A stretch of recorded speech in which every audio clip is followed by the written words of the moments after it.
Vous écoutez Cinéphile de notre temps.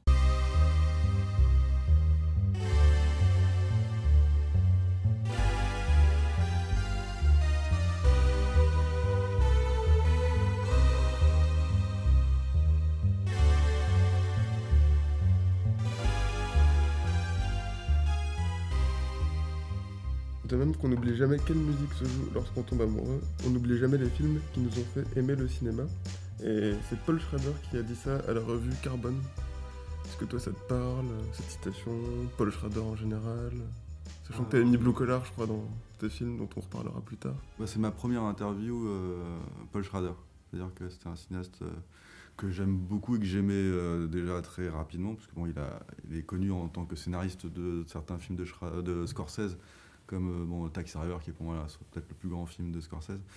Mais on oublie que c'était un très grand cinéaste, et en effet, Blue Collar, j'étais tombé en plus dessus par hasard, à une époque, il y a longtemps, c'est sur Canal Jimmy, j'avais regardé ça par hasard, et je me suis dit, qu'est-ce que c'est que ce film, il est vraiment très très bien. Enfin bref, et après j'avais fait mon enquête, et puis à un moment donné, à la Cinémathèque, ils ont fait une sorte de coup de chapeau à Paul Schrader, et puis je trouvais ça un peu méprisant. Même si, en parallèle, ils faisaient au Festival de Belfort, il y avait une sorte d'hommage à Paul Schrader.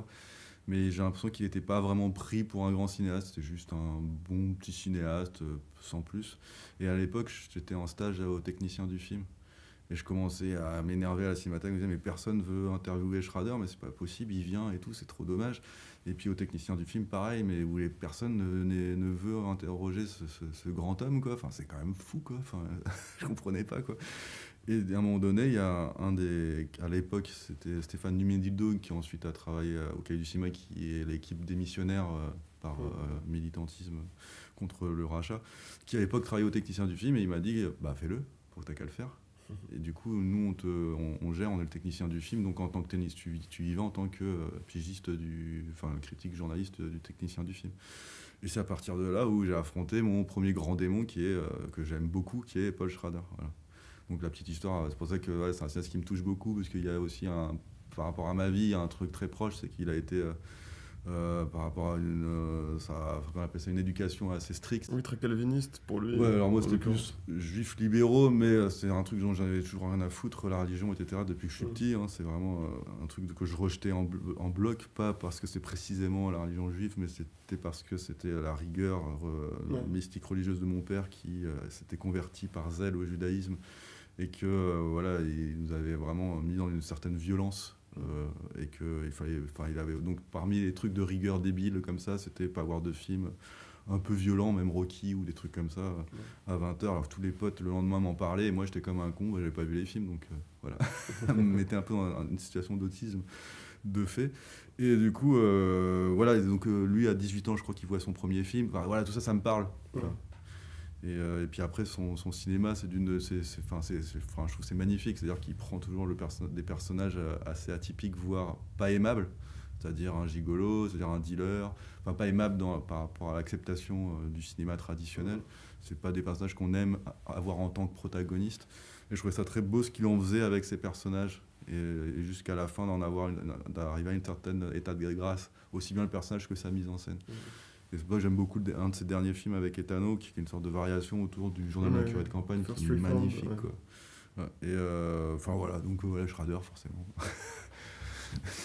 Parfait. C'est un bon début parce qu'on sent déjà avec la citation et ce que tu nous en as dit, que le cinéma est très lié donc, à ta vie. Et puis la cinéphilie, je termine juste Schrader là-dessus, c'est qu'en effet, ayant vu tardivement des films, enfin, moi je dis pas que j'en ai pas vu du tout depuis que je suis petit, etc. J'en ai vu, mais c'est genre Walt Disney, des films, voilà, bon, le gros truc tout public. Mais qu'à partir de l'âge où lui a commencé à voir pareil des films, ça marque, parce que c'est des films, là c'est cinéphilie, et puis on est âgé, donc du coup, par rapport à un bébé ou je sais pas quoi, on est âgé, on a vraiment on a conscience de ce qu'on regarde. Ouais, c'est ça, ouais. Et du coup, pour moi, ça a du sens qu'en effet, lui, il va retenir amoureusement, enfin, tu vois, il y a quelque chose qui va le marquer à cet âge-là, quoi. C'est un âge où t'es marqué forcément par le cinéma, je pense. Eh ben, je vais essayer de te présenter après ça. Tu es entre autres réalisateur de films, de toute forme et de tout format. Tu es membre de divers collectifs au nom joyeux comme Curie Vavard ou Home Cinéma. Tu ne rates pas une occasion d'écrire sur le cinéma jusqu'à créer ta propre revue, Insert. Tu organises des projections, parfois interactives, dans des lieux alternatifs. Tu as ouvert des lieux abandonnés pour en faire des lieux de vie, Le dernier en date étant le cinéma La Clé à Paris, qui a été abandonné en 2018 aux mains de son actionnaire principal, qui voulait en faire un lieu privé, et priver ainsi le quartier et la ville de son dernier cinéma associatif. Donc tu es un professionnel du cinéma protéiforme, qui s'adapte à chaque lieu et à chaque entité qui l'accueille, en restant fidèle aux films que tu aimes et qui te suivent depuis longtemps. Ces films forment ton regard sur la vie, et c'est pour ça qu'on est vraiment très heureux de te recevoir. Bienvenue Derek Wolfenton, et merci de répondre à nos questions. Merci. Alors juste, alors privé, oui, c'est un propriétaire privé, ça, je ne mets pas ça en cause. Mais c'est... Donc sur le cinéma La Clé. Ouais, sur le cinéma La Clé. Après, c'est l'omerta qui me pose problème. Et en effet, il y a plein d'indices qui fait qu'il y a de la spéculation. Ça, c'est là-dessus. Ensuite, pour ouvrir des lieux, c'est surtout mes copains. Moi, particulièrement, c'est le cinéma La Clé, mais c'est vraiment, on peut pas dire je à ce niveau-là. C'est vraiment des collectifs. Et voilà, Curie Vavard, j'ai contribué... même pas en fait, même le groupe Bellec non, mais par contre Shakira il faisait partie de la clique qui a ouvert le lieu, mais moi je suivais les meneurs qui avaient les papiers qu'il fallait, j'étais vraiment juste comme on appelle ça un bras droit quoi, voilà, vraiment, et encore un bras droit, je suis gentil, le bras droit du bras droit du bras droit en gros quoi. Voilà, c'est juste La Clé où exceptionnellement j'ai été on va dire meneur, j'ai créé une asso en tant que groupe, j'étais le président etc. Mais voilà, c'est vraiment une aventure collective. Après c'est marrant parce que tu t'as dit au nom joyeux, mais il y a un collectif dont je fais partie qui n'est pas joyeux. Dans l'appellation même du nom, c'est négatif, collectif négatif. Donc c'est un collectif de cinéma expérimental. Voilà, mais alors, où on sait surtout des potes, où on est proche dans nos affinités, on va dire intellectuelles et je pense aussi quelque part politiques. Mais on n'est pas forcément proche dans notre approche formelle sur le cinéma expérimental. Mais bizarrement, on marche bien ensemble. Après, vous avez peut-être choisi négatif aussi, c'est pas forcément négatif justement, mais par rapport à la photographie. Ouais, exactement. Oui, voilà, il y a un petit côté pied de nez. Ça, c'est Yves-Marie, il adore jouer comme ça sur les mots. Il adore Harakiri, tout ça, voilà.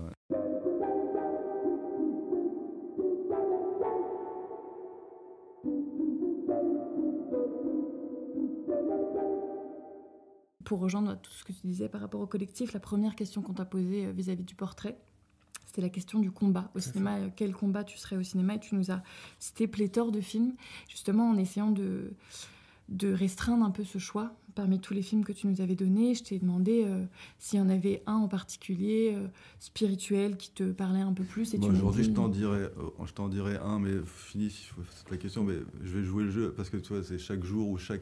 Oui, justement, c'est ça.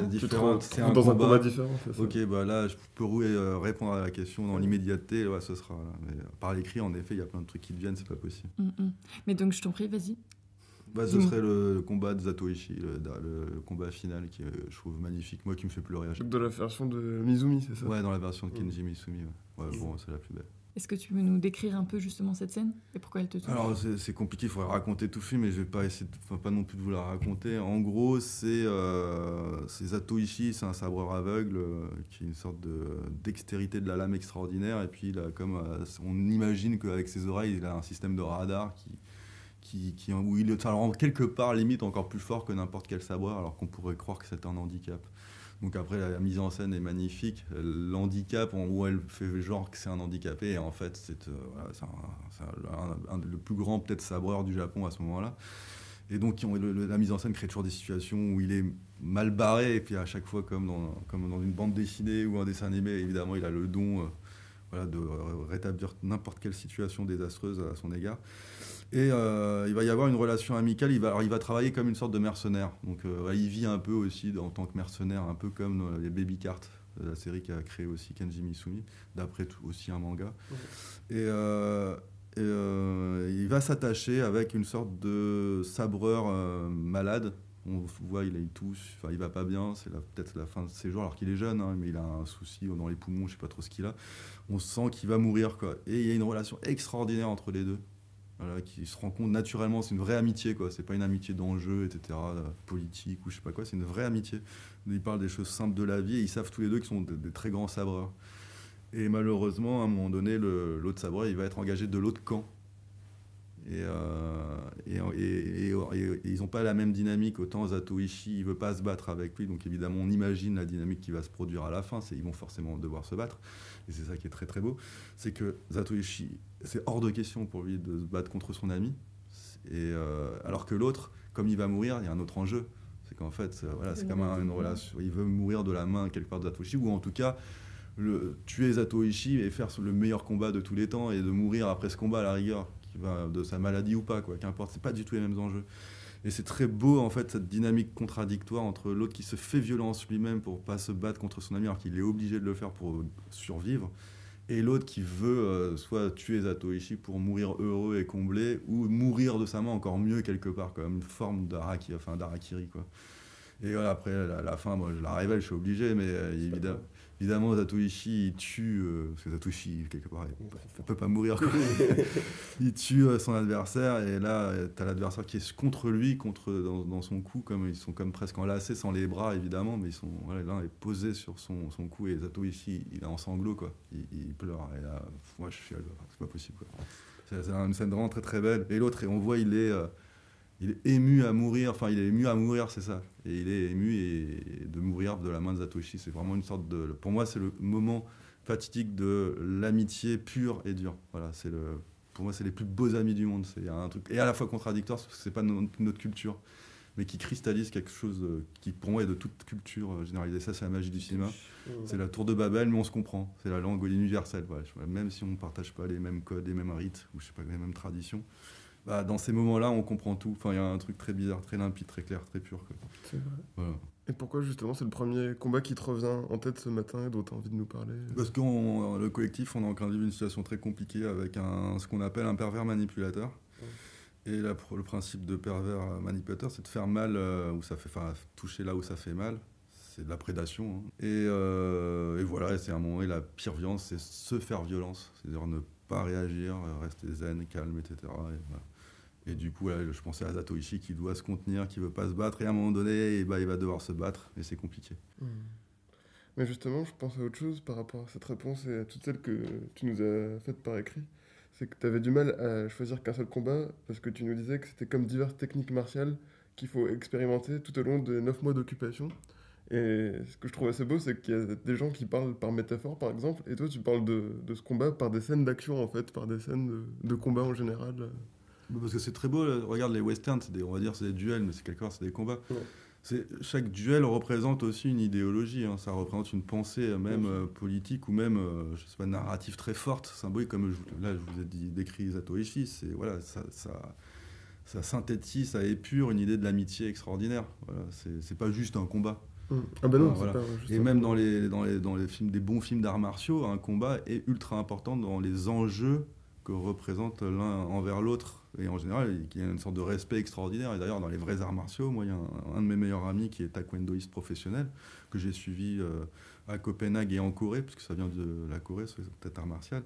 Et c'est fou, l'amour qu'ils ont pour l'adversaire en face. Alors qu'ils se donnent des coups de folie, mais ils se chattent entre eux sur Internet, et puis ils ont un respect de partager le savoir de l'autre par comment il va se battre contre soi, comment il se bat, et comment il va donner, en fait, il va offrir.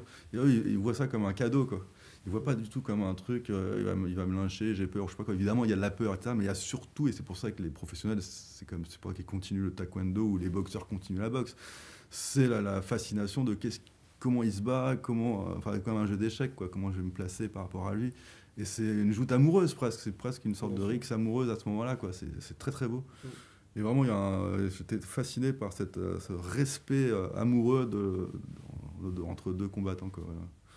Et les bons films d'arts martiaux, c'est ça, hein. Que ce soit même un film de boxe, comme le film de Walter Hill. Le bagarreur, à la fin, il va quand même se battre pour sauver son manager foireux. Je trouve ça très beau, quoi. Au lieu de partir comme un cow-boy, et il sauve pas du tout la veuve et l'orphelin, il va sauver quand même un manager foireux, quoi. Et je trouve ça très beau, quoi. Non, mais c'est vrai que tu nous as livré pas mal de films, justement. Tu as des films d'exploitation de la Shaw Brothers, des classiques, donc comme Mizumi ou même un film de Kurosawa. Et c'est à la fois des films qui sont d'un côté très brutaux et d'autres qui sont très gracieux, en fait. Donc peut-être qu'on pourra faire une liste en description de tous les films que tu nous as conseillés. Parce que... Ils étaient tous intéressants.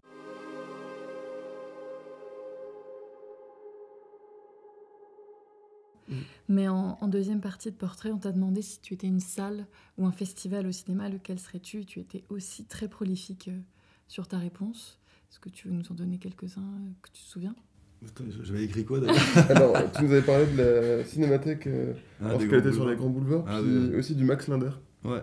Alors, ouais, le Max Linder, c'est qu'une salle, et puis la magie de ce cinéma, c'est que bon, il est panoramique, c'est-à-dire que même si t'es trop sur le côté gauche, bon, en fait, t'es tellement hypnotisé par le film, t'oublies que t'es sur le côté, parce que l'écran est panoramique, du coup, ça triche tellement sur tes yeux, ouais, que c'est joli, et puis t'as un balcon, quoi. Et puis tu peux étaler tes jambes, et moi, j'ai des grandes jambes, donc, pour moi, c'est vraiment le... Et puis, c'est un cinéma qui a passé des films, voilà, qui prend aucun risque hein, sur le choix de ses films, faut être clair. Mais c'est quand même souvent voilà, des grands films qui font autorité, que t'attends et que tu sais que tu vas aller voir, quoi. Que ça peut être le dernier, je sais pas moi, peut-être De Palma, Scorsese, je sais pas, enfin voilà.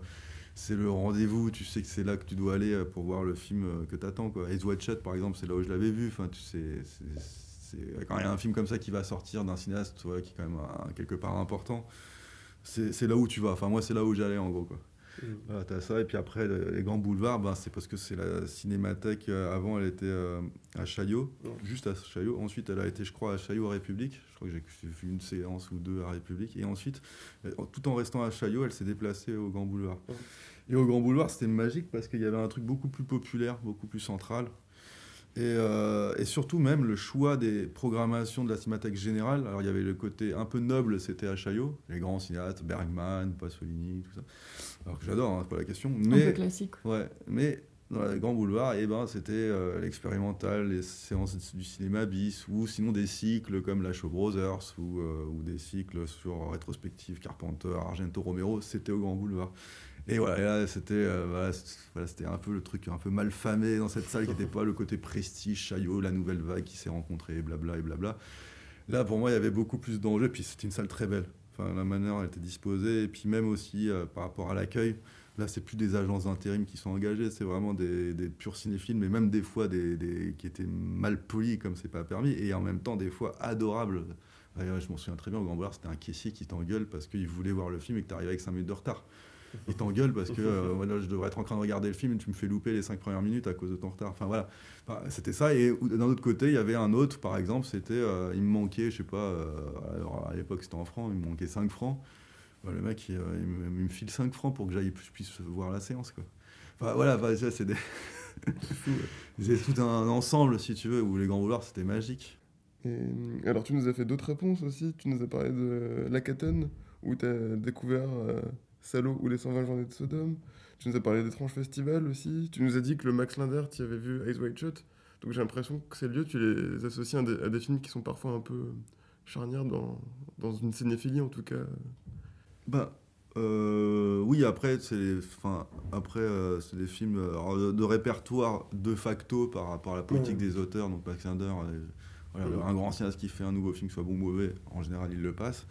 Et puis ensuite, le Quartier Latin, le film plutôt de patrimoine que j'allais voir, quoi. Donc, il y en a peut-être un que j'ai oublié, c'est Les Cinoches, un petit cinéma que j'aimais beaucoup, parce que j'avais découvert Orange Mécanique. Et je m'en souviens qu'à l'époque, ils n'étaient pas à cheval sur les trucs de sécurité, et que voilà, j'avais vu Orange Mécanique, tu vois, la chaise sur laquelle tu es, j'étais vraiment au niveau du mur, là, derrière. Et l'écran était exactement là, et j'étais comme ça, quoi.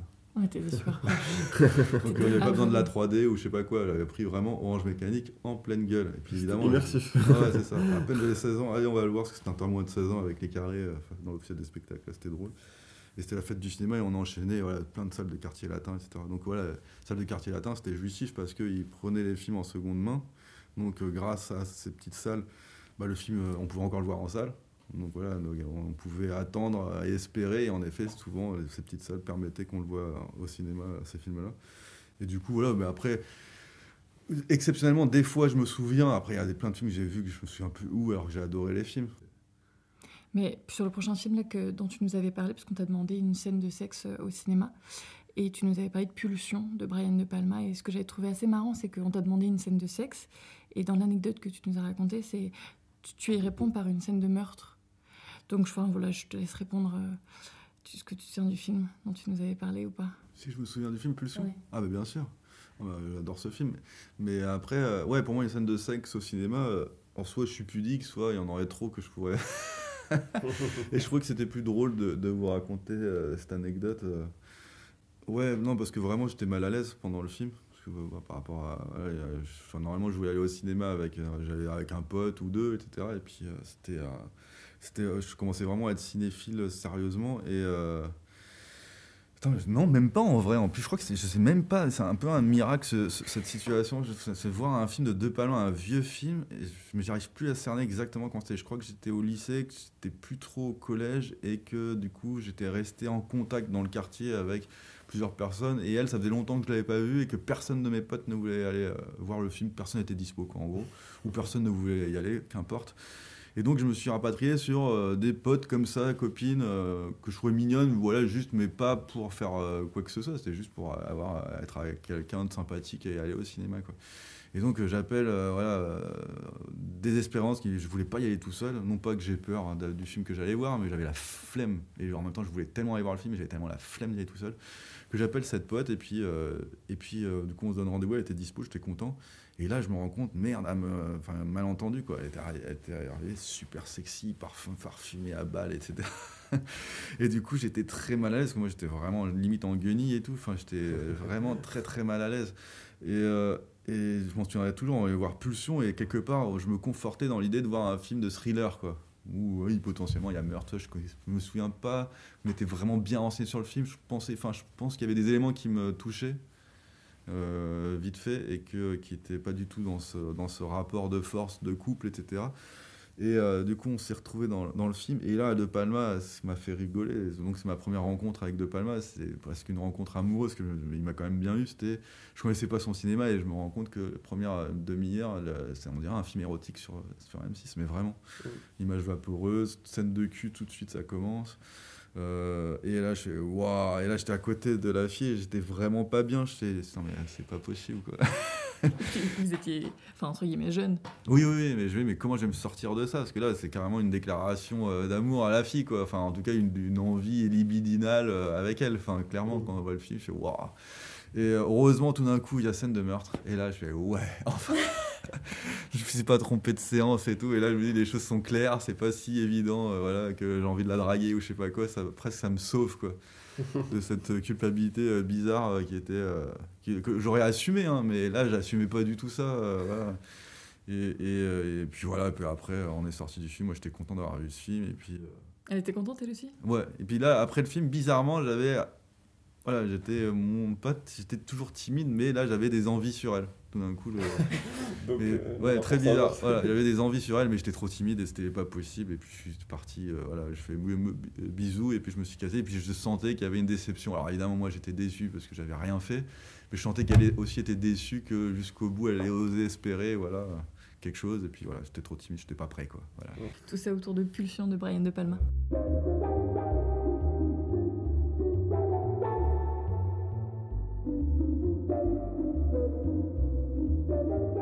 Mais bah écoute, là, c'est bien parce que tu nous parlais un peu des circonstances dans lesquelles tu voyais des films, et c'est notre prochaine catégorie de questions. C'est ça. En fait, on t'a posé une question en sachant que tu avais une belle collection de VHS. Et on a eu envie de te poser une question là-dessus et élargir aux conditions de visionnage. Ce que tu as fait dans ta réponse, justement, parce que tu nous as parlé de tes cassettes mythiques de René Château. Tu nous as parlé aussi des programmations de cinéma, comme le cinéma de minuit de Patrick Brion sur France 3 ou le ciné-club de Frédéric Mitterrand sur France 2. Tu nous as parlé de vidéo-club, comme Vidéo Future ou Vidéosphère, puis de la fête du cinéma. Et tu nous as parlé en général de ton attachement à certaines conditions de visionnage pour voir les films. Est-ce que tu veux répondre ou tu veux que je reprécise encore Non, certaines de c'est tes bon. réponses? Non, pour moi, c'était de la drogue, hein, c'est du cinéma. Enfin, j'étais drogué de cinéma et il y avait un truc, une anecdote peut-être que j'ai pas racontée, qui est marrante, mais qui en dit peut-être long aussi sur ma consommation de films et mon besoin de consommer des films. C'était voilà, tout ça, vous imaginez qu'à un moment donné, il y a plusieurs films qui passent en même temps. Voilà, et c'était souvent le cas, puisque c'était le début du câble aussi, avec Canal Jimmy, Paris Première, et puis c'était après les cinémas, tout ça, c'était bien après. Et il y avait Canal+, que j'avais pas, il y avait les chaînes publiques, et des fois, souvent, il y avait des trucs à partir de minuit qui pouvaient être intéressants sur plusieurs chaînes. Et là, j'avais des copains, j'ai toujours eu beaucoup de potes, et là, il se trouvait qu'il y avait des potes donc dans mon quartier, Montmartre, etc. Voilà, j'avais encore pas mal de potes, et il y en avait un qui avait le câble, un autre qui avait aussi le câble, il y en a un autre qui avait Canal+, etc. Et donc, à partir de là, en fait, quasiment tous les jours, il faut savoir que j'allais chez 3-4 potes, mettre mes graines de VHS vierges pour qu'ils m'enregistrent des programmes, en gros, voilà. Donc c'était sur des cassettes de 4 heures pour en avoir 2, de pas trop mauvaise qualité. Parce que j'enregistrais pas sur LP, il y avait SP et LP. Et ça compressait vraiment. Alors c'est pas la compression numérique, hein. Quand c'est LP, c'est ignoble, quoi. Donc du coup, c'était cassette de 4 heures et je mangeais le soir, parce que j'étais invité à... Forcément, moi je mangeais à l'anglaise chez moi, donc c'était plutôt 18h30, 19h. Et quand je commençais à me foncer à droite et à gauche, c'était entre 20h et 21h. Et donc voilà, j'avais Tu mangeais. Ouais, je mangeais, j'étais invité à chaque fois. Mais c'était de la drogue, hein, je sais pas comment ils ont fait pour me supporter, les copains. Enfin, parce que vraiment, je passais quasiment tous les soirs. Et tu les regardais après avec eux ou tu les... Non, tout seul, parce que je sentais que ça allait saouler. Puis, enfin, c'était pas la drogue cinéphilique comme moi, quoi. À la rigueur, ce que je faisais avec eux, éventuellement, c'était peut-être aller au cinéma, voilà. Et tu leur voyais beaucoup, ces cassettes? Parce que justement, tu nous as parlé de ta cassette de La Ligne Rouge de Terrence Malick, par exemple, qui, à force d'être vue, ont eu des couleurs complètement saturées que tu trouvais assez belles, visiblement.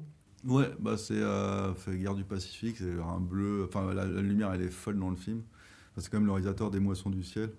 Donc voilà, il a quand même une certaine sensibilité là-dessus. Et oui, puis après, moi, je sais pas, il y a ce film-là avec la VHS, il y a une sorte, au-delà même de la saturation que j'aimais après, tu sens déjà qu'il va y avoir de la saturation. Enfin, la VHS, c'est quand même particulier, il y a un grain bizarre. Oui. Il y a le numérique qui vient un petit peu rendre le truc un peu clinique et glaçant de l'image. Ouais, Je trouve lisse qu'il un petit peu. il y a du grain dans la VHS qui m'a toujours plu. Et plus je visionnais en effet cette VHS-là, et plus... Elle avait du grain. Ah ouais, plus elle avait du grain, et plus j'adorais que ça sature, ça bave même. J'adorais le côté... ça bave, quoi. Ça a les couleurs de la gouache, mais ça bave comme de l'aquarelle. Enfin, je trouve ça fou. Enfin, Ouais, je trouve ça très très Il y bizarre. a quelque chose d'un petit peu sale, à la limite. Enfin, en tout cas, c'est pas lisse comme le numérique aujourd'hui. C'est vrai que ça devient presque organique, quoi, à force de... au fil des visionnages, on va dire. Ouais. Et est-ce que c'est des films que tu as revus après au cinéma et qui t'ont marqué autrement ou t'as fait la différence? La Ligne Rouge, je l'ai vu d'abord au cinéma. J'ai vu 3-4 fois au cinéma. Ça m'a vraiment... Enfin, c'était un film qui était vraiment important pour moi, d'autant plus que je le surestimais au début. Et quand je l'ai vu, c'est très rare, enfin, il m'a surpris. Alors que normalement, quand on surestime un film, on est déçu quand on le voit en salle. Et là, il m'a d'autant plus surpris, c'est que je m'attendais à un truc de ouf, et c'était un truc de ouf pour moi. Voilà. Et puis il y a une scène qui est pour moi presque de l'ordre de la psychanalyse, hein, c'est thérapeutique, il y a une scène qui me fait pleurer. Donc quand j'ai une situation qui est grave dans ma vie et que je sens que j'ai besoin comme de vomir et que j'arrive pas à vomir, normalement pour se faire vomir on met les deux doigts, bah moi pour me faire pleurer je vois ce film, c'est comme mettre les deux doigts pour vomir. Et pour pleurer il faut que j'aille voir une séquence très particulière du film où j'ai pas besoin de me retaper tout le film. Il y a juste une séquence vraiment charnière dans le film et là je sais que bon c'est parti, quoi. C'est très, très, très particulier, pourtant c'est pas une scène a priori triste, genre un mélo, Ouais, c'est pas Criminal, propre quoi, à un y a mélo pas- ou je sais pas quoi, c'est juste voilà, un truc dans le montage, dans le rapport à la musique et du son qui fait que... Enfin, qui fait très bien, il le fait aussi dans la fin du Nouveau Monde, la mort de Pocahontas. Voilà. Ouais.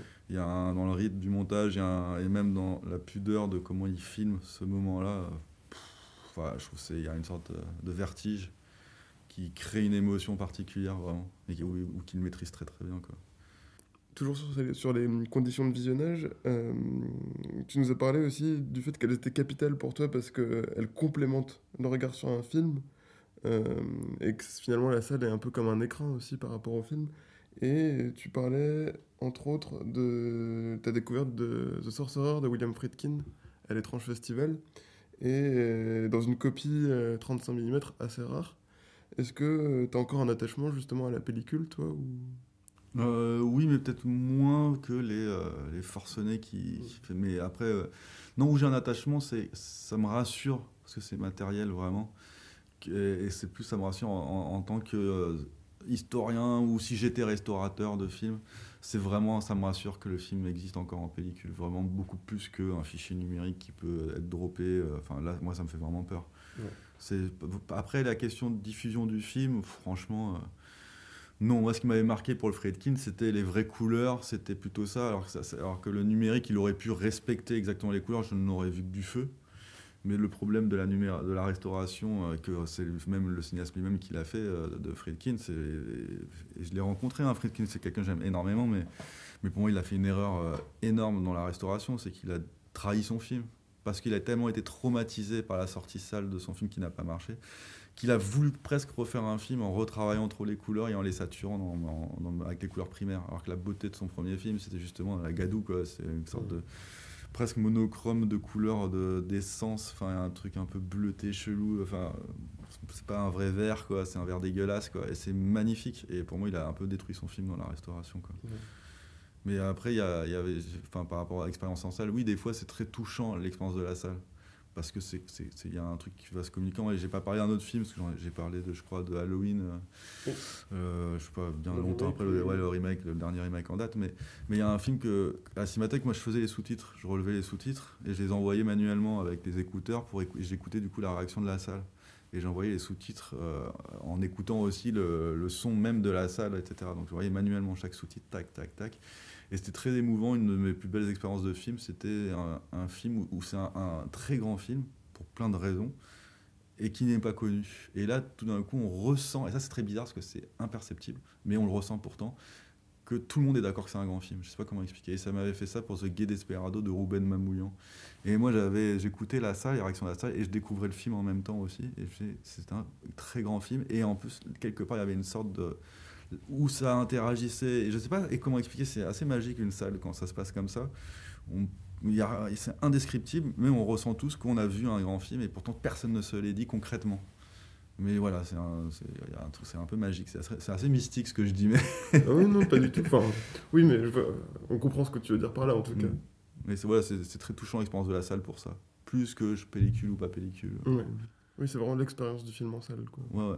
Ouais, puis l'interaction des gens qui se connaissent pas, et puis rien que par un rire ou une réaction particulière, il va y avoir peut-être une sorte de communication invisible comme ça qui va s'opérer, ou inconsciente, une sorte de rêve collectif comme ça. Il y a un truc très très bizarre qui se produit.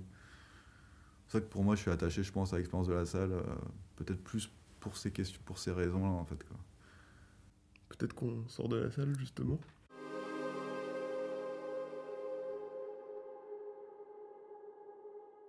On sait que tous les vendredis, à la clé, vous faites des projections en plein air. Et c'est pour ça qu'on t'a demandé quels seraient pour toi les films idéaux vraiment à voir dans ces conditions-là. Et tu nous as cité donc Safety Last, un film avec Harold Lloyd.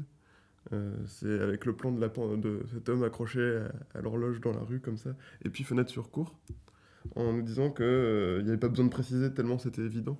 Est-ce que tu peux quand même un petit peu préciser ? Malgré le fait que c'est évident, justement. Le plein air, c'est particulier parce que déjà, on impose des films à un public. Alors, il faut prendre ça en considération.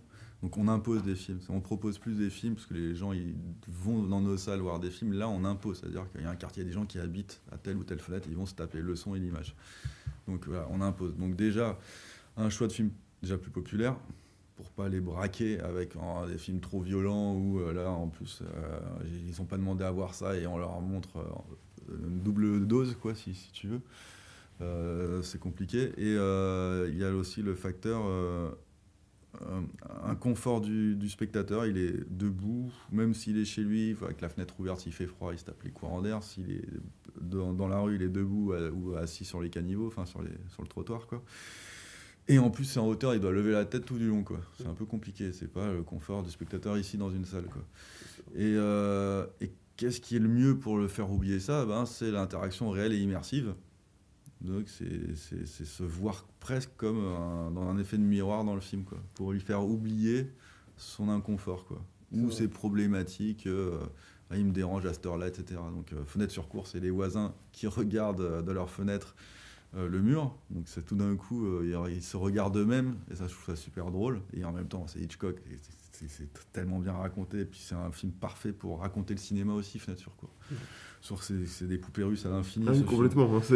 Donc là c'est génial parce qu'en plus nous on a des sortes de pavés qui représentent cet écran, etc. Donc c'est un puzzle de plein de voisins, etc. Enfin je trouve que le film est assez fascinant pour ça. En plus il se passe de nuit souvent, c'est les gros enjeux du film se passent de nuit. Donc là, nous, on est obligé d'avoir la nuit pour projeter. Et puis après, pour Safety Last, il y a un truc très circassien. C'est le burlesque, c'est les cascadeurs, et c'est quelqu'un qui escalade un mur, quelque part, une façade. Donc à partir de là, il y a aussi le côté... On a découvert qu'en montrant ces films-là, tout d'un coup, ça me montrait une part belle. Le plein air, là, ça donnait une part belle à nouveau au cinéma dit un peu mis de côté, c'est-à-dire tout ce qui relève du cirque. Et le burlesque, surtout avec ce film-là, il y a une sorte d'hommage aux cabrioles, aux acrobaties involontaires, au Jackie Chan génial malgré lui. Enfin voilà, c'est un la peu Harold Lloyd dans le maladresse. film, quoi. Ouais, en fait, il est tellement dans la merde et tellement maladroit que ces maladresses, quelque part, deviennent de l'adresse. Et deviennent de l'acrobatie. Et qui fait c'est qu'on est gratuit tous, en plus. on est tous là, on a peur qu'il tombe. Et donc cette peur qu'il tombe, on oublie qu'il me dérange à cette heure-là. On veut tellement pas qu'il tombe que finalement, voilà. Et pour moi, c'est pour ça que ces deux films sont très intéressants pour ça. Sachant qu'il y a une représentation du public même dans Safety Last, parce que quand il grimpe sur l'immeuble, tous les gens sont en bas de l'immeuble, complètement ébahis. Et ça représente un peu le public aussi. Ouais. Il y a un autre film très proche, c'est 14 Hours de Henry Hathaway. Et lui, il marche moins bien, c'est beaucoup plus verbal. Mais en tout cas, 14 Hours, c'est exactement ça. C'est plein de gens qui regardent un mec qui menace de se suicider pendant 14 heures. Quoi. Ça fait long, le suicide.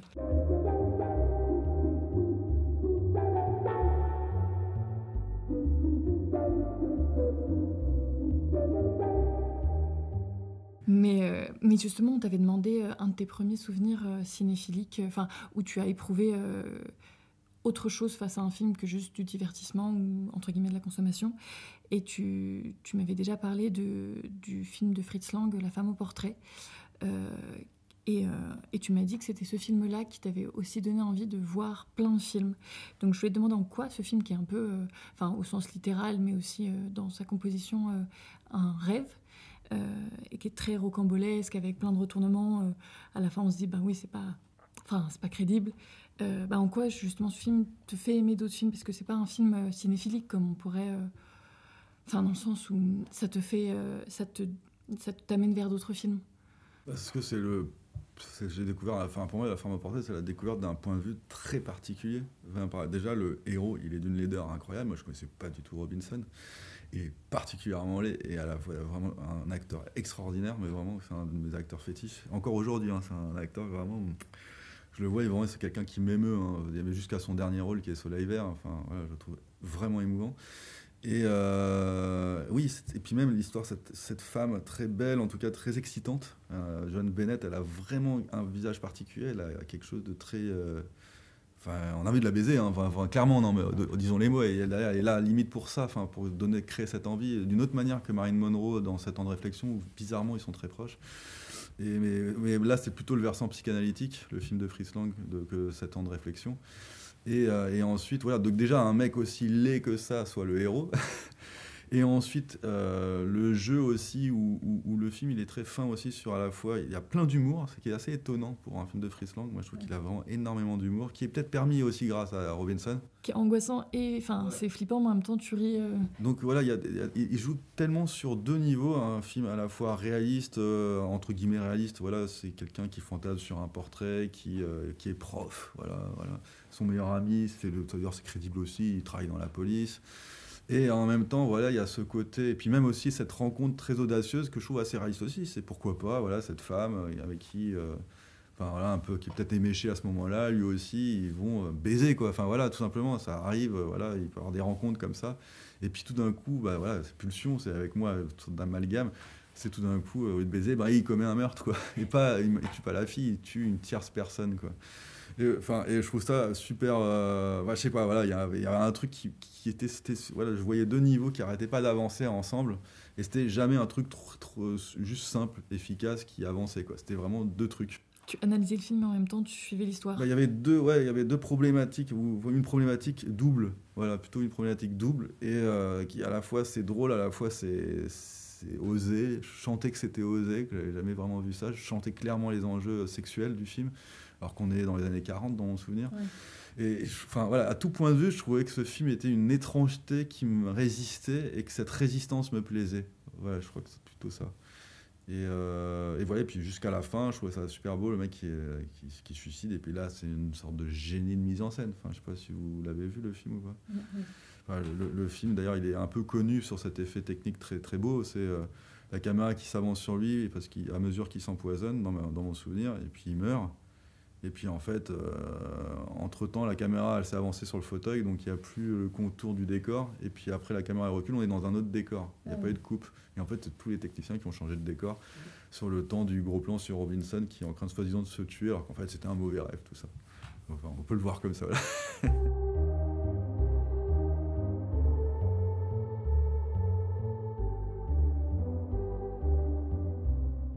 Et ben là, on passe à notre partie carte blanche, où en fait, on te demande de décrire une scène de film. Alors, comme si tu étais, si tu peux, sinon tu peux juste raconter la scène de film comme tu t'en souviens. Et tu nous as parlé d'un film que je connaissais pas du tout avant de le voir et qui est vraiment très beau, qui s'appelle Un grand amour de Beethoven, du cinéaste Abel Gans. Et donc, est-ce que tu peux nous raconter la scène que tu as choisie et la raconter, s'il te plaît? Alors, tu sais que ça fait une éternité que j'ai pas revu ce film. C'est pas grave, justement. C'est le but, Raconte comment tu t'en souviens. Déjà, c'est Harry Bor. Harry Bor, c'est un des plus grands acteurs des années 30 et 40, avant que... Enfin, il meurt juste, je crois, avant même la libération de Paris. Ouais, 43 ou 44. Ouais. Et bon, c'est un personnage hugolien, Harry Bor. C'est un peu Rému. Alors Rému, ce serait plus un personnage de Zola, quoi. Enfin, si on devait comparer avec des grands auteurs de littérature, voilà. Bah, c'est Jean Valjean, Harry Bor. Enfin, oui, c'est ça. Ouais. Et même si on pouvait lui reprocher d'en faire trop des fois. Mais voilà, mais en tout cas, il a une présence extraordinaire, une voix extraordinaire. Et voilà, il joue Beethoven. Donc voilà, présence vraiment notable et hugolienne. Et voilà, je me souviens de son visage, son énorme visage. Et puis Abel Gans, c'est un cinéaste hugolien, hein, vraiment. C'est-à-dire qu'il n'a pas honte de l'ambition, il n'a pas honte de la démesure. Et pour moi, c'est un vrai problème du cinéma français, c'est ne pas donner et pas continuer de donner la chance à des cinéastes comme ça qui sont un petit peu quelque part.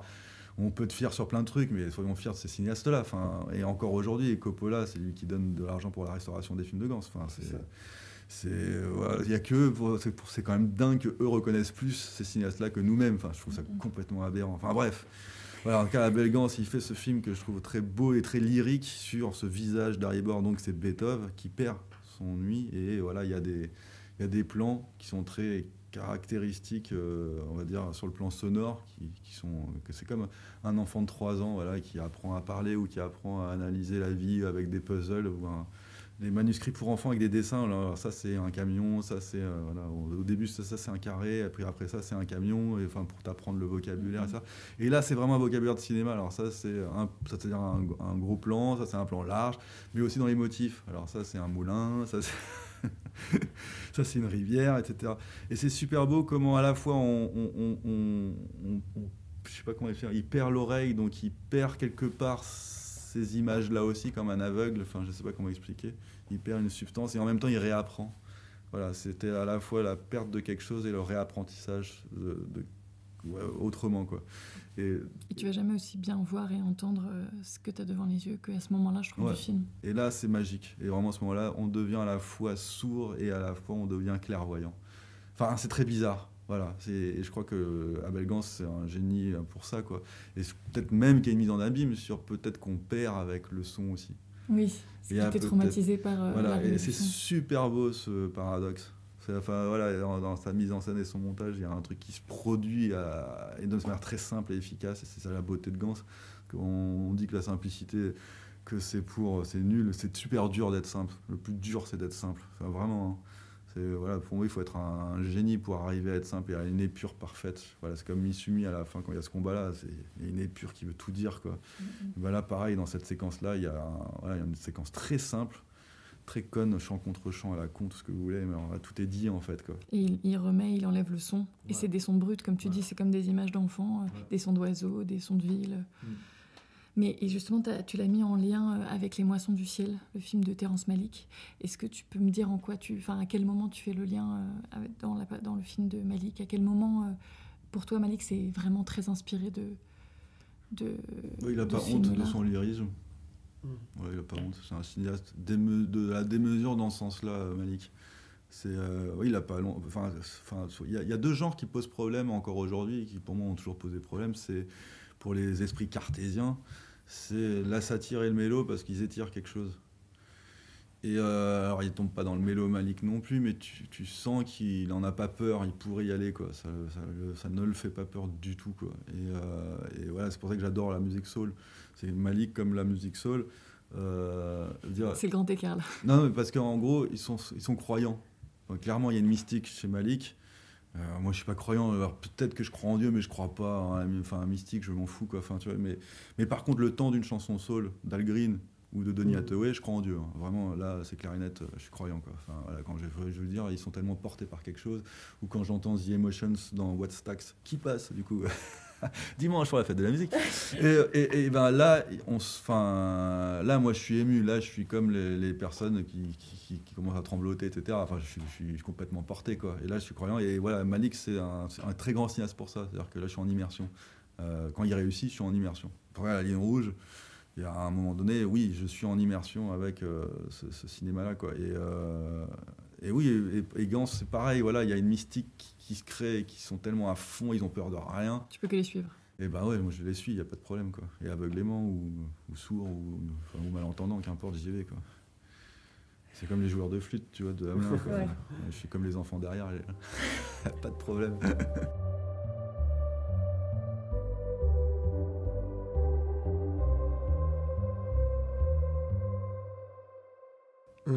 Est-ce qu'on passe à notre rubrique cinéma et transmission? Et on sait que tu as fait partie de beaucoup de ciné-clubs, que tu as programmé beaucoup de films. Et on t'a demandé si tu te souvenais d'une séance justement d'un film que tu as vraiment aimé montrer. Et tu nous as parlé d'un film assez peu connu de Monicelli qui s'appelle, donc en italien, Romanzo Popolare et en français, Romance et Confidence. Est-ce que tu peux nous en parler un petit peu? En gros, c'est une comédie à l'italienne. C'est un film qui a été très mal distribué en France. Aujourd'hui encore, il reste difficile d'accès, honnêtement. Et c'est un film qui est sorti, je crois, en Italie en 74 et pour aller vite, je crois, en France en 78. C'est-à-dire que ces 4 ans et pour moi, expriment très bien le rapport très chauvin avec l'Italie, de la France à l'Italie. Je pense inconsciemment et indirectement que la France est jalouse de la comédie à l'italienne. Et qu'elle a tout le temps revendiqué sa nouvelle vague, qui a plein d'importance sur plein de niveaux, etc., que je ne remettrai jamais en question, mais qui a fait énormément de tort, non seulement à des vieux films d'avant, que ce soit français ou autre, enfin surtout français pour ça, mais surtout contemporain à la nouvelle vague. Ça a été très cruel de la part de la critique, et là ça ne dépendait pas de la nouvelle vague forcément, mais une sorte de chauvinisme de la critique, de ne pas parler des très très grands films de la comédie italienne qui ont réussi là où le néoréalisme a échoué en termes d'audimat. C'est-à-dire qu'elle reprenait des thématiques sociales très fortes, la comédie italienne, mais en disant on va arrêter de vous faire chier, de vous accabler avec le misérabilisme éventuel d'un mauvais film néo-réaliste, parce qu'il y a quand même des bons films qui ne sont pas sur le misérabilisme, et on va vous faire rire avec. Et en gros, ça a marché. Et il faut savoir qu'on ne connaît qu'un film sur 5, alors que sur de génies de comédie italienne en France, quoi. Et Romanzo Popolare, il fera partie de ces films qu'on ne connaît pas. D'où le plaisir de l'avoir montré déjà, non? Voilà, et pour moi c'est un vrai plaisir, c'est une sorte de vendetta par rapport à la critique française, surtout qu'il faut savoir qu'à l'époque où il a été fait, 74, Monicelli annonce la fin de la comédie. Et qu'en 78, je crois que c'est la sortie des Nouveaux Monstres.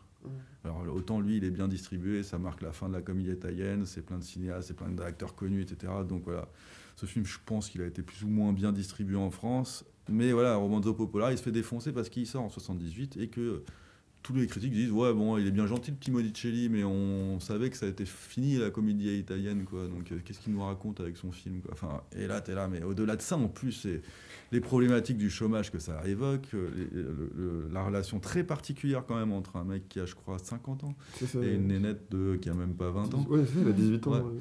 Et en même temps, une très belle relation, fuck les tabous, merde, putain, si l'un et l'autre s'aiment et puis à la fin ils s'aiment pas, et ben voilà. Et j'ai adoré aussi cette légèreté de ton et et même de jouer, comment il joue aussi sur la notion de suicide. À un moment, il veut se suicider, mais c'est d'une drôlerie quand il se sert de la portière du four comme un coussin, il est mal à l'aise, donc il change de position et finalement il se suicide pas parce qu'il est trop mal à l'aise pour se suicider. Et je trouve ça incroyable de mettre du confort dans du suicide, enfin, je trouve ça complètement aberrant. Et c'est bourré de détails absolument géniaux. Et puis c'est aussi le jeu de jouer sur, autant la comédie c'est un genre un peu malfamé, dans toute nationalité comprise, pour l'intelligence et la critique, mais autant il va en plus, Monicelli, il va utiliser quelque chose qui alors là est vraiment conspué à l'époque par cette intelligence critique, qui est le roman photo. Et là, il va carrément adapter des idées absolument géniales de mise en scène. Il va adapter ce que c'est que le roman photo. Alors, l'arrêt sur image, le commentaire off, et puis même cette amourette comme ça, le rapport de l'image, etc., même le traitement de l'image. Milan, comment Milan est filmé, et pour moi c'est un film exceptionnellement magique parce qu'il parle réellement au peuple. Et d'ailleurs, quand vous montrez à un public normal, et moi j'ai pleuré, c'était un kinoclub, j'avais montré le film. Et là, au début, je me suis dit, je suis snob de montrer un film que personne ne connaît. Alors évidemment, Ugo Tognazzi, ça dit quelque chose, La Grande Bouffe, La Cage aux Folles, ou Ornella Muti, voilà, cette sorte de bombe comme ça italienne. Je suis sûr qu'il y en a qui ont peut-être vu Les Nouveaux Monstres, ou en tout cas un autre film comme ça, ou une connerie comme un film français, la Pédale douce, ou je sais plus, elle a joué dans une connerie comme ça, je sais plus. C'est pas Pédale douce, c'est un truc, c'est un film à la con, comique comme ça. Enfin bref, peut-être que les gens ils connaissent un peu son visage, mais auquel le film ne dira rien à personne. J'étais terrorisé pour me faire traiter de snob du cinéma ou je sais pas quoi. Et en fait, tout le monde rigolait là où, pour moi, je rigolais aussi, quoi. Et tout le monde comprenait en plus le film, quoi. Enfin, et j'étais super ému, quoi. Voilà, et vous voyez que tout le monde partageait un truc de fou ensemble. Et là, je me dis, ce film, en effet, je suis pas snob, en fait, ce film est génial, vraiment génial à tout point de vue, quoi. Et voilà. Et de l'importance de les montrer. Ouais.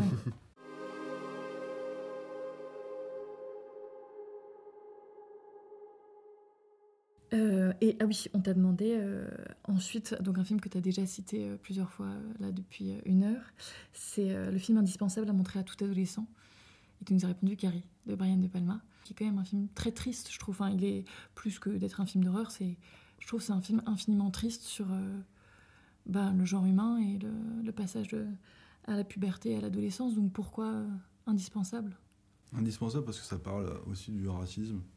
Et que je trouve ça ultra fort de la part de Palma de non pas prendre une petite afro-américaine ou une petite indienne, ce qui serait vraiment très cliché. Il prend quand même l'icône catholique par exemple de la Vierge Marie. Enfin, voilà, elle a vraiment les cheveux, le visage, elle a quelque chose de très perturbant et tout d'un coup c'est elle qui est très belle, qu'on voit même nue et trop bien foutue, et qui est complètement exclue, elle pourrait être la bombe à la rigueur du lycée, et il arrive à rendre crédible ça. En plus, c'est ça qui est très fort, c'est qu'il arrive à la rendre le vilain petit canard à tout point de vue. Et là, tu te dis, ok, notre société, là, le film parle vraiment clairement du racisme et il vise, qu'est-ce que c'est que le racisme en fait. Si c'était quelqu'un de trop, c'est un film WASP américain, etc., ce serait trop évident. Et ça marcherait pas, je pense, honnêtement. Ce serait trop démonstratif. Mais le fait qu'ils prennent vraiment l'icône chrétienne, donc c'est comme s'ils prenaient, si on mettait un mec, ce serait le Christ, quoi, voilà, comment il en prend plein la gueule.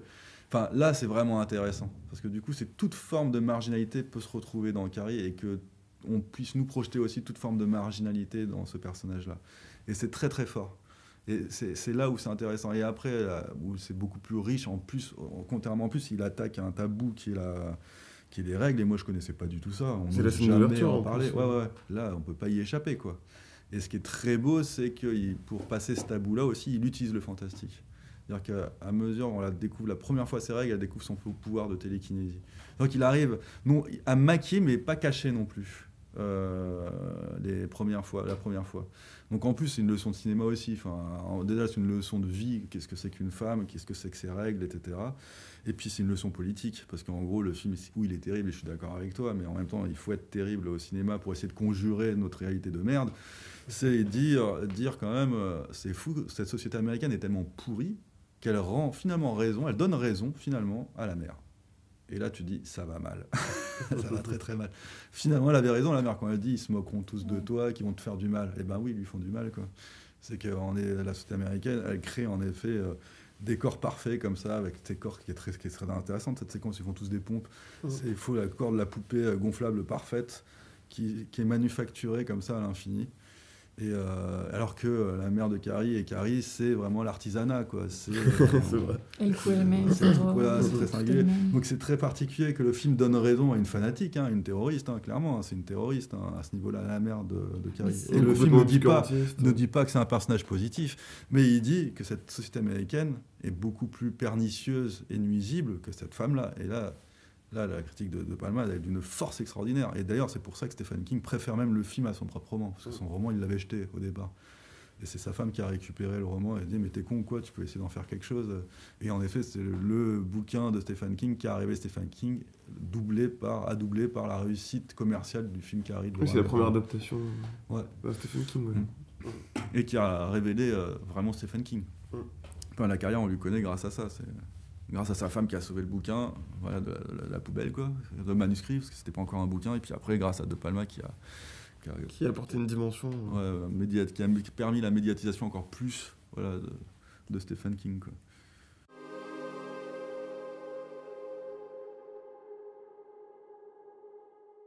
C'est toujours difficile de rebondir après Carrie.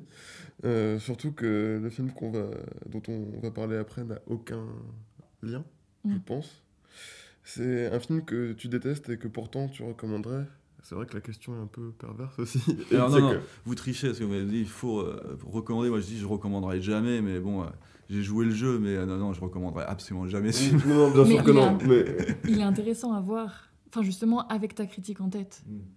c'est ça. Et donc c'est le Joker de Todd Phillips avec Joaquin Phoenix. Qui est un des seuls films récents que tu nous as cités dans tout questionnaire, quand même. Et justement, si t'as envie d'en dire du mal, c'est le moment. Non, mais après, moi, je suis dans la vraie précarité. C'est pour ça que je vois pas de film au cinéma. J'en vois plus, hein, malheureusement. Peut-être pour ça que tout ça, c'était pour juste me rattraper. D'occuper un cinéma, c'est soit pour me rattraper et voir des films, en fait. Non, blague à part.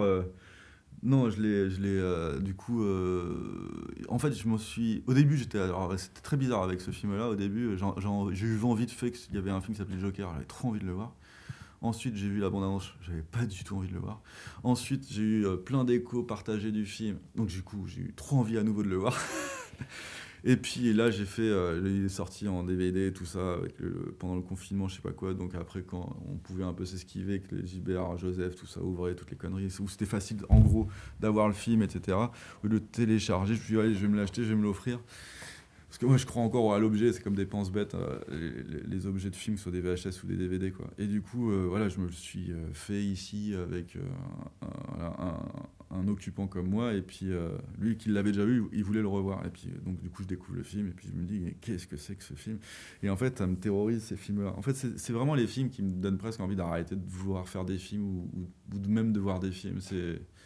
En fait, j'en veux, au-delà du film, j'en veux à la critique ou au public qui cautionne ça. En fait, je me dis mais c'est pas possible, on est arrivé à un stade où normalement il y a eu tellement de bons films, il y a eu tellement de choses qui se sont passées à tout point de vue en termes de cinéma, etc. Mais comment on peut ne pas voir ce qui est horrible dans ce film? Enfin, même d'en parler, ça me pose problème. J'ai l'impression que tout d'un coup un prof, alors que moi c'est même pas ça, c'est nauséabond. Ouais, enfin, je trouve que c'est juste nauséabond. C'est comme, enfin, déjà c'est la dimension misérabiliste du film.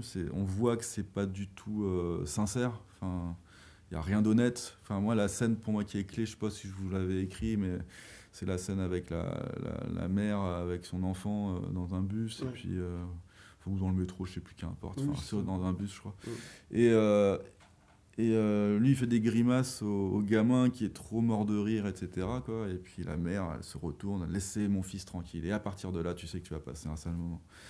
Cette scène, je la trouve tellement exécrable déjà, tellement forcée dans le trait. Et puis il se fait massacrer par des enfants. Déjà, comment il se fait massacrer par des enfants au début, je trouve ça malhonnête dans la mise en scène, même dans le jeu du comédien, que j'adore ce comédien pourtant, c'est pas son souci, mais c'est comment il est dirigé, tout est forcé. Toutes les scènes de glace où avec l'éclairage, il contorsionne son dos pour en faire un truc de camp de concentration de la mort. On sent le narcissisme malsain de l'ado qui est mal dans sa peau et qui aime bien se regarder comme ça. Enfin, il y a un truc d'une complaisance qui, moi, à un moment donné, ça me pose problème parce que ça parle aussi à des vrais gens qui sont mal aussi. Et je trouve que c'est vraiment traité de manière ultra malhonnête à ce niveau-là, quoi. Et que je trouve qu'il y a... C'est exactement comme Charlize Theron quand elle fait Monster. Enfin, Monster, moi, il m'a posé problème ce film parce que Charlize Theron, elle s'est amochée. Alors en fait, je l'ai revu, hein, je suis moins négatif avec ce film Monster, qui en fait est plus sensible que je l'imaginais quand je l'avais vu. Mais il y a en tout cas ce cliché très acteur studio de je m'amochis pour ressembler à... Et voilà, enfin... Alors que la psychopathe réelle dont s'est inspiré Charlize Theron pour le film, elle était vraiment pas laide, quoi. Ouais. Sauf qu'elle avait un problème au pif, à la rigueur, si on veut jouer à la chirurgie esthétique, parce qu'elle s'était fait en fait un peu amochée par un couteau voilà, d'un mec, quoi. Donc il lui avait un peu Donc coupé elle le a bout du poussé nez. le truc dans... Et elle, voilà, ça Dans ce dernier prend du retranchement, poids, quoi. je suis super gros. Et enfin voilà, c'est le truc qui m'énerve. Et là, pareil, la manière dont est dirigé Joaquin Phoenix, ça me pose problème. Puis après, c'est les personnages qui tirent plus leur épingle du jeu. En fait, c'est des gros friqués. C'est De Thomas Niro. Wayne. Hein, ouais, c'est Thomas Wayne déjà. Bon, l'acteur qui joue Thomas Wayne, qui est vachement bien d'ailleurs, l'acteur. Je l'avais jamais vu avant. Mais voilà, on comprend son discours, il est clair, etc. Il a une vraie pensée, etc. pendant le film. Je peux comprendre qu'il soit pas d'accord avec le Joker ou je sais pas quoi. Pareil pour le personnage du présentateur. Enfin voilà, c'est un mec qui est au pouvoir, il est malhonnête totalement, etc. Mais à un moment donné, il peut avoir un discours qui peut se comprendre. En tout cas, on peut l'entendre, ce discours. Mais on n'entend jamais le discours de l'autre côté, du côté du Joker. Comme si, d'être dans la misère, on est forcément débile. Il y a vraiment, c'est comme si on était forcément des sortes de morts-vivants débiles qui n'ont pas de réelle pensée. Et puis même la maladresse sur le plan de la mise en scène me posait problème aussi. C'est-à-dire que jusqu'à la fin, on a 2 fins à la fin du film. On a une fin où on le porte au nu, ce Joker, etc., où tous les débilos qui n'ont aucune pensée politique, en tout cas rien ne prouve dans le film qu'ils ont une pensée politique, au contraire, sont juste une sorte de bande qui sont prêts à lyncher n'importe qui, n'importe quand. Il est porté au nu, et puis tout d'un coup on est dans une fin à la Science des Agneaux, où le mec il s'évade d'un hôpital psychiatrique. Tu racontes quoi en fait quoi. Enfin, qu'est-ce que tu nous racontes en vrai quoi. Enfin, en fait, tu racontes rien, tu spécules sur la réelle misère, aussi bien sur le plan formel que narratif. Et moi, là, à partir de là, ça me pose problème. Et là, ça me pose d'autant de problème que j'ai vraiment l'impression que ce cinéaste-là, c'est un petit bourgeois qui sort d'Hollywood et qui va faire, comme par hasard, une sorte de premier film fantasmé au sortir de la fac, quoi. Enfin, il y a un truc qui me fait cet effet de retard à retardement comme ça que je trouve très bizarre. Enfin, j'en parle mal, mais non, pas du tout. Mais justement, moi, je trouve que, enfin, je suis d'accord avec toi de façon générale, mais sur l'accueil critique, en fait, même si toute une partie de la critique l'a porté au nu, il y a quand même d'autres journalistes, d'autres critiques qui ont pointé le côté douteux politiquement du film, justement. Oui, mais moi, c'est même pas douteux, il n'y a même pas de doute, en fait. C'est là où ça me pose problème, en vrai. D'accord, je vois ce que tu veux. Alors, là où ça me pose problème. C'est justement qu'il n'y a pas de doute, justement qu'il soit douteux, je veux dire. Pour moi, le doute est super important, et le doute, pour moi, en général, c'est des bons films. Oui. Et pour moi, c'est pas le cas du tout avec ce film-là. C'est comme, je sais pas, moi, Amélie Poulain, la carte postale de la petite bourgeoisie montmartroise. Enfin, je trouve ça flippant. Et en même temps, finalement, j'ai peut-être plus, au regard du Joker, j'ai plus de respect pour Amélie Poulain, finalement. Parce que c'est juste une grosse pub dégueulasse, Amélie Poulain. Mais au moins, elle va pas jouer sur la misère d'autrui. Au contraire, elle l'occulte volontairement, elle l'accélère même à un moment donné. C'est quelque part moins malhonnête, quoi. Finalement, que le Joker. Alors que là, le Joker, moi, quand j'ai vu le film, j'étais vraiment en colère, mais je vais te montrer ce que c'est que la précarité, connard, quoi. Enfin, vraiment, il y a un moment donné, enfin, je sais pas, c'est quoi ces deux personnages pseudo-burlesques physiquement, avec ce nain et puis ce gros bonhomme, enfin, ils sont minables, quoi. Enfin, vraiment, il y a une sorte de complaisance dans leur dimension minable. Il n'y en a pas un pour sauver l'autre, quoi. Vraiment, aucun des personnages, et même le Joker lui-même, il n'est même pas là pour se sauver lui-même, quoi. Et je me dis, c'est pour toi, c'est ça la précarité. Et on sent en fait réellement que ça lui fait peur, la précarité, mais pas dans le bon sens du terme.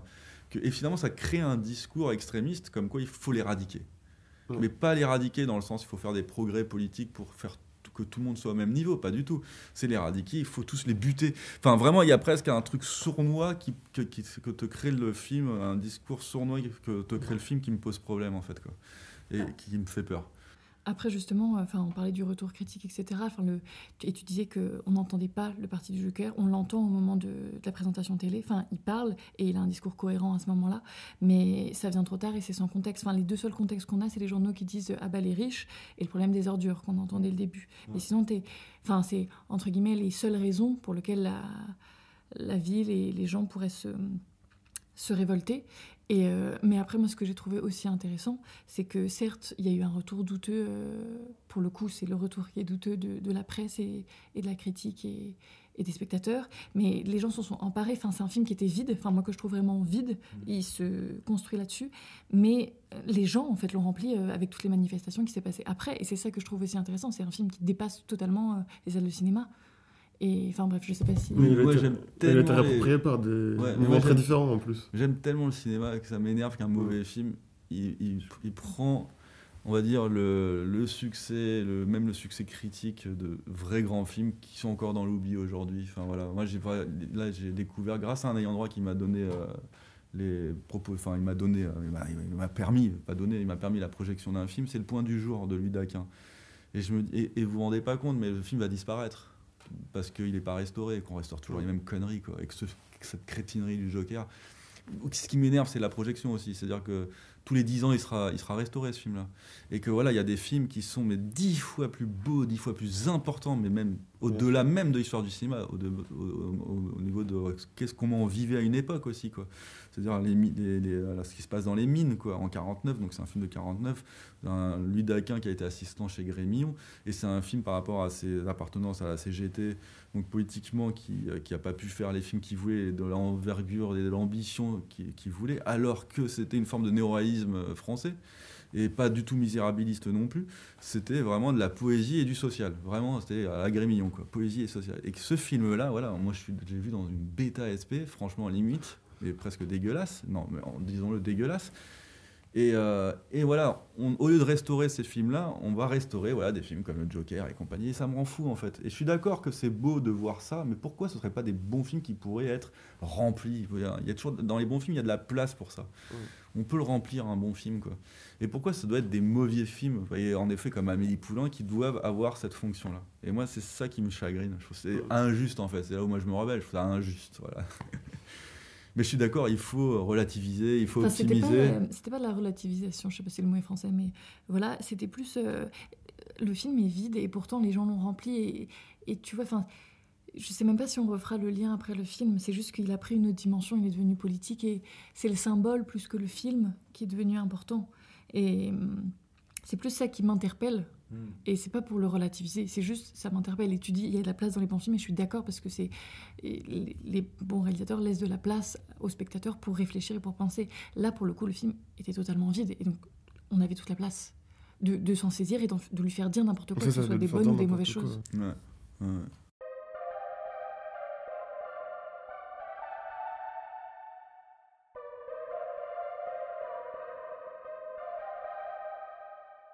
On va passer à des choses qui te raviront plus, j'espère. Des films agréables. Qui sont tes films refuges que tu nous as aussi cités en nombre. Oui. Et je laisse Clément prendre la suite. Justement, tu nous as cité des films très différents, ou pas forcément d'ailleurs, justement. Je pense notamment dans tes films refuges à Blue Collar ou Cutter's Way, entre lesquels j'arrive à faire le lien, par exemple. Est-ce que tu as envie de dire un mot sur ces deux films pour commencer à évoquer tes films refuges ? Après, c'est marrant, c'est Blue Collar. Toi-même, en isolant ces deux films, ça me fait en effet créer un lien entre les deux, et puis même entre un troisième que j'ai peut-être cité plus tard ou avant, je sais plus. Je sais pas, ce qui est beau avec le cinéma américain, des fois, c'est en mélangeant certaines cultures, parce que c'est plein d'immigrés différents. En fait, l'Amérique, c'est ça qui est intéressant, mais c'est aussi... Ce qui me touche, c'est des fois, et j'ai l'impression, alors je vais faire de l'autothérapie de ma tête, mais... c'est le moment. c'est marrant, mais j'adore en fait, inconsciemment, je sais pas pourquoi, les films américains qui me font peut-être penser à la philosophie martiale asiatique, que ce soit même martiale, c'est-à-dire des sabres japonais. Sachant qu'il y a la lame diabolique et Zatoichi aussi dans tes... et en fait, c'est ça qui est très beau, c'est... si tu veux, même dans l'écriture, tu vois, Tom Sawyer, j'adore ce roman quand j'étais petit, c'était mon roman préféré quand j'étais môme. En fait, Tom Sawyer, c'est 3 mômes. Il faut savoir que c'est 3 mômes. Et donc, Mark Twain, il a écrit autour de 3 mômes, dont lui-même, je crois, pour créer un seul personnage. Et ce qui est intéressant dans Blue Collar, c'est donc 3 personnages, mais qui représentent, on va dire, le milieu ouvrier à Détroit par rapport à des syndicats, comment ils sont bouffés par les syndicats qui abusent. En fait, de quoi. Et vraiment, les 3 sont très intéressants parce qu'à la fois, c'est ça l'amitié aussi, quoi. C'est 3 corps très différents qui représentent une seule chose, quoi. Et voilà, le cinéma, par exemple, de Crippled Avengers, c'est un film que j'aime beaucoup de Chang-Chi, je l'ai peut-être pas cité dans les films refuge, que c'est pas un film refuge, mais pour moi, c'est un film qui synthétise énormément ces choses-là. C'est en gros, pour aller vite, c'est plusieurs sabreurs qui se font victimiser, qui se connaissent pas, qui se font victimiser par un grand méchant, en gros. Alors le grand méchant, à l'un, il lui coupe les jambes, à l'autre, il lui rend aveugle, à l'autre, il le rend sourd, enfin à l'autre, je sais pas quoi, etc. Et ces corps estropiés, en fait, qui savent quand même se battre, et qui se sont fait quand même laminer, ils vont, en gros, se réapprendre à se battre selon leur manque, mais selon aussi la force de l'un et la force de l'autre. Et ils vont se compléter, en gros. Et ils vont devenir un seul et même corps, mais même littéralement, quoi. Enfin, voilà. Et du coup, c'était magnifique, parce que la fin, ils combattent ensemble, et ça devient un seul et même corps, comme Bioman, toutes ces conneries-là. Mais là, c'est beaucoup plus beau, parce que là, c'est de la chorégraphie, c'est vraiment, ils font des figures où ils deviennent une sorte de force centrifuge extraordinaire, et qui va finalement venir à bout du grand méchant, quoi. Et c'est tellement beau ce que ça raconte en termes d'amitié, en termes d'unité, des forces, etc. Et si tu veux, c'est la beauté de Cutter's Way, c'est aussi ça. Alors là, c'est un geste, mais c'est un geste. C'est la beauté d'un geste. Et tout est dans un geste, parce que le film, il rend ouf avec Jeff Bridges, qui peut-être trouve là son contre-emploi et peut-être l'un de ses meilleurs rôles. Et vraiment, t'as envie de le tuer pendant tout le film, parce que, mais en même temps, il est tellement crédible, parce que ça existe des gens comme ça qui délèguent ou qui remettent à plus tard leur putain de responsabilité jusqu'à se foutre dans une merde colossale. Et en même temps, il y a ce personnage, Cutter's Way, qui est l'enragé, mais qui est en même temps un personnage qui n'existe pas, qui est presque le monstre de Jeff Bridges, quoi. Il y a un personnage presque, il est trop littéraire ce personnage, mais il est génial pour ça. C'est le fantasme de t'as envie de dire quelque chose tout de suite parce qu'il y a quelque chose qui t'a dérangé. Non, t'es poli, tu le dis pas. T'es poli, tu vas pas le dire, quoi. C'est ça. Et lui, non, Cutters, il le dit direct, il tape là où ça fait mal, etc. Oui, c'est sûr que c'est un vétéran du. Ouais, mais comme l'année du dragon, comme Stanley White, joué par Mickey Rourke dans l'année du dragon, ils disent tout ce qu'ils pensent tout de suite. Ils détestent la léthargie. Quitte à ce qu'on me prenne pour un facho, eh ben qu'on me prenne pour un facho, je n'ai rien à foutre, mais je ne supporte pas la léthargie. Je ne supporte pas, c'est la mollesse là de penser à côté, le confort de la pensée, etc. Et ce qui est super beau dans Cutter's Way, c'est ce personnage pas fini quelque part, parce qu'il a été fini, mais la guerre du Vietnam l'a rendu, on va dire, dans une forme d'avorton bizarre, une sorte de monstre comme ça, de Quasimodo bizarre. Enfin, toute la partie gauche de son corps, il peut pas s'en servir, quoi, de toute façon. Et ce qui est très très beau, c'est la contamination d'un geste. Tout ça pour qu'enfin, Jeff Bridges, et ça, moi, il me fait pleurer à ce moment, il prend l'arme de son pote et il tire. Via sa main, en fait. Il devient la prolongation du geste, quoi. Et alors, c'est trop beau, quoi. Enfin, tout ce film, en fait, c'est une musicalité pour ça, hein. C'est vraiment pour qu'il a enfin un fils sur la gâchette, quoi. Non, mais c'est très beau. Mais alors, justement, moi, si je faisais un peu le lien entre Blue Collar et Cutter's Way, au-delà du fait que ça parle d'amis, tout ça, c'est que, bon, ils ont été réalisés à 3 ans d'écart, à peu près. Et en plus de proposer un peu des incursions dans le genre, donc une enquête, des films policiers, des choses comme ça, ils ont une vraie dimension politique, un vrai engagement aussi. Et est-ce que toi justement, c'est des valeurs qui sont un peu des formes de refuge pour toi aussi Ah oui, c'est-à-dire d'aller jusqu'au bout. Ouais. Enfin, tout simplement, que tu te trompes ou pas, il faut aller jusqu'au bout. Enfin, tu vois, Blue Collar, il y a 2 idéologies différentes à la fin, parce qu'il y en a un qui malheureusement se fait tuer, se fait assassiner. Mais voilà, les 2 autres, enfin, ils ont leur raison, hein. Mais ils vont jusqu'au bout. Voilà. Mais malheureusement, pour moi, le vrai personnage qui aurait pu sauver la mise, c'est celui qui meurt. C'est celui qu'on assassine en premier. Et du coup, il y a un corps malade et un corps qui est foutu, en fait. Dès la mort de Yaphet Kotto, bon, c'est foutu. Enfin, tu sais que c'est foutu. Enfin, même comment son personnage est traité, etc. Même s'il peut dire des fois de la merde, etc., tu sens qu'il a il a les épaules et il a la tête sur les épaules aussi. Et mais c'est surtout après par rapport à la pensée idéologique, etc. Oui, moi, c'est Cutter est important. Ouais. Pour moi, c'est qu'importe qui se trompe, quoi. C'est en effet. C'est comme Melvin Peebles. Il y avait je crois que c'est un ours pour le FBI. En gros, il disait je remercierai surtout tous ces fils de pute qui m'ont dit tu n'y arriveras pas, quoi. Et Melvin Van Peebles, il remercie pas, il dédie son bouquin à tous les fils de pute qui lui ont dit tu n'y arriveras pas. C'est ça, qui est un cinéaste africain-américain, qui a fait Sweet Black, Badass Afro-américain, Et voilà, pour moi tout est dit là-dedans. Et en effet, tout combat, je le dédie à ces fils de pute qui m'ont dit j'y arriverai pas. Et il a raison, quoi, parce que c'est contre ça qu'on se bat en vrai, quoi. Pour moi, c'est le vrai mal, en fait, c'est le confort, c'est la bienséance, c'est le politiquement correct, c'est toujours être du bon côté, etc. Et des fois, en fait, tu fais plus de mal. Des fois, pour faire le bien, il faut faire le mal. C'est comme ça. Enfin, il y a un moment donné où je sais pas, ouais, c'est compliqué. D'ailleurs, Schrader, il l'a dans son c'est pas un remake, dans sa suite là, d'Exorciste, celui qui a été finalement complètement conspué. Et le début est magnifique. Il y a vraiment cette question-là on est obligé de faire le mal pour faire le bien. Et en plus, c'est un curé qui le. C'est la problématique, elle est sur un curé, c'est super intéressant, quoi. Mais voilà, la vie est plus riche il faut choisir son camp à droite et à gauche, quoi. Il y a aussi une énergie et qu'on ait des énergies, quoi. Et justement, Blue Collar, Cutter's Way, c'est des films très engagés, mais qui ont quand même une certaine subtilité. Et tout en se souvenant de l'engagement, on se souvient de leur complexité aussi. C'est ça qui est très intéressant, ils ont une richesse. Après, en plus, ce qui est drôle, c'est qu'avec Blue Collar, c'était que je crois que Schrader, à l'origine, c'est quand même un cinéaste plutôt de droite. Hein. Mais Si, en ouais. écrivant Blue Collar, même en le filmant, en fait, il a fait un film de gauche. Oui, mais complètement.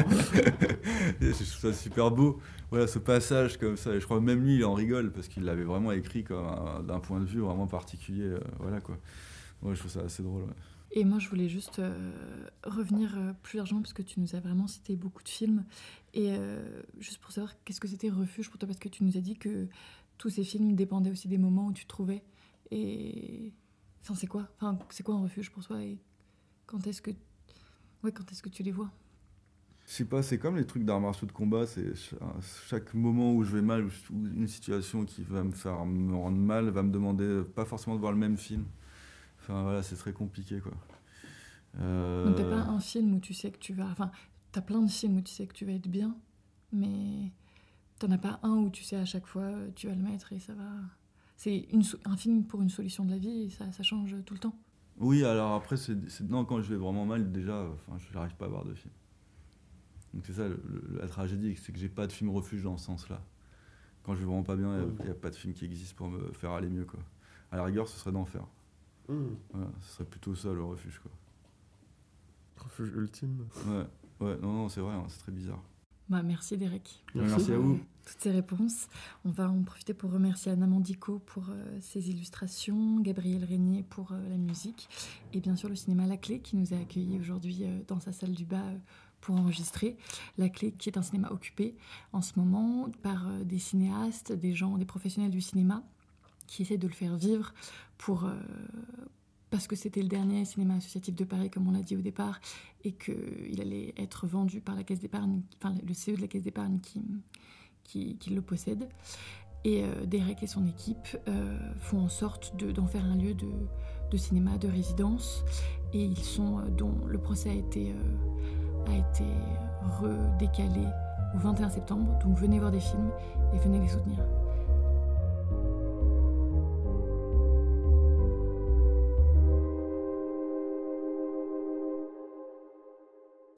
J'ai tout bon. Oui, alors du coup, c'est La Clé. Alors, on a le nom temporaire de l'occupation, c'est La Clé Revival. C'était Survival pendant le confinement, et là, ça redevient Revival à partir de lundi. Voilà. Parfait. Bon, bah, merci beaucoup, Derek. On ira voir des films.